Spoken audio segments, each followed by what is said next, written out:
Come on, mate. You know, open up. It seems as if on your last album, you kind of went in the studio and just did whatever the producer asked you to do. Right. Yeah, no, that's exactly. This is good. It's just, you know, every artist just has one album that's just not good, and that's it. Honestly, I listen to that and I'm just like, what was he thinking?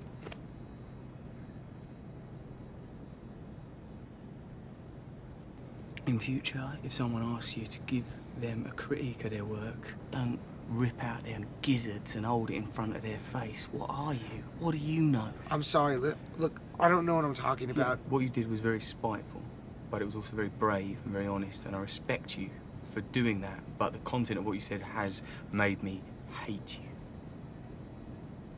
So there's a layer of respect, admittedly, for your truthfulness, peppered with hate. Hateful respect.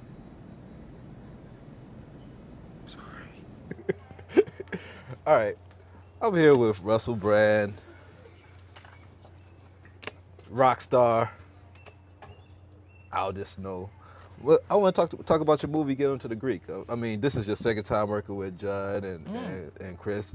How was it getting back in the mix with them and working on another project? Was you excited when you heard about it? Yeah, it was, because like in that first film, Sarah Marshall, I only had a supporting part. It's Jason Segel's movie. And like in this one, I got a much better part. I get to pretend to be on drugs. I get to hang out with Diddy. I get to pretend to put drugs into Jonah Hill's bottom. All those things are amusing. Plus, there's loads of really good-looking women in the film. Yeah. I was gonna say that. You know, like for a lot of black people, Yeah. we hear the term "party like a rock star," and because we're not back in the day when black people was doing a lot of rock, we don't know. But in this movie, we get to see what all goes down: the sex, the drugs, threesomes, all type of stuff, man. It's all going on. But I think now in the hip hop community, it's taken over from rock and roll, really, isn't it? In terms of excess and indulgence. That's why it's good to have Diddy in the movie, one of the great icons of the hip hop movement. I don't know how I guess it's the same sort of thing as rock and roll in a way. It's just it's come more directly from black culture, whereas rock and roll took that R&B blues and then into white culture via the Beatles and all of that kind of stuff.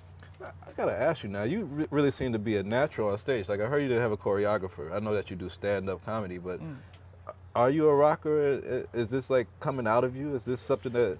I'm normally a bit shy, right? But like in some situations, not if you're you're being paid to show off, but like normally I'm a bit shy. I wouldn't normally pretend to be like, say karaoke. When people are doing karaoke, that makes me nervous. You know what I mean? You know, because like if you're up there, you've got to be all serious. But here, they sanctioned it. They said, right, you're allowed to do it. So I thought, what I thought rock and roll is about, right, is sex. So I thought, right, what you've got to do is express what it would be like to have sex with all of these different people. It made me feel good. I gotta be a rock star, man. There's certain benefits to it. So, all right. So, how was it working with Diddy and Jonah? Actually, Jonah is hilariously funny. I know him already, so it's a buzz to work with him. Diddy's new to me, right? He looked after me. He took me on an enforced holiday to Vegas. He's a very intense man because I think he come from nothing and now he's very, very powerful. People that do stuff like that, they're intense. Now, I like him. He's very influential. Say that you don't want to do something and Diddy does want you to do it. It's really hard to not do that thing. is it the mind fucking or? He's a bit like the mind fucking.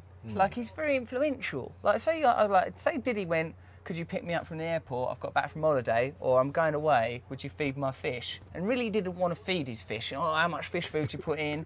He'd still do it because you think, oh, don't upset him. He's an influential person. I got it. So he's a good laugh, but if you, like, imagine you get very friendly with him, he might ask you for loads of favours, and then you can't say no to him. That's my worry, because I've become friends with him now. What if he starts, oh, pick us up from the airport, feed the fish, can I borrow your vacuum cleaner? It's going to be pressure. It's gonna kind of become his bitch. I don't want to be nobody's bitch. I've worked too hard in life. Not even Diddy's bitch. That's the problem. Russell Brand is not gonna be Diddy's bitch. Nobody's bitch. But y'all can catch him at Get Onto the Greek June 4th. June the 4th it comes out on. The big screen. It's going to be on enormous screens. You pay about $12, I think, then you can watch it. It's about $12, you can watch 20 it. with popcorn. Yeah, I mean, unless you bring your own, and then you feel a bit cheap, ooh, bought it in, but then you've got more choice. Thank you, man. How lovely to interview. And again, we avoided ring pain. What a great interview. Cheers, mate.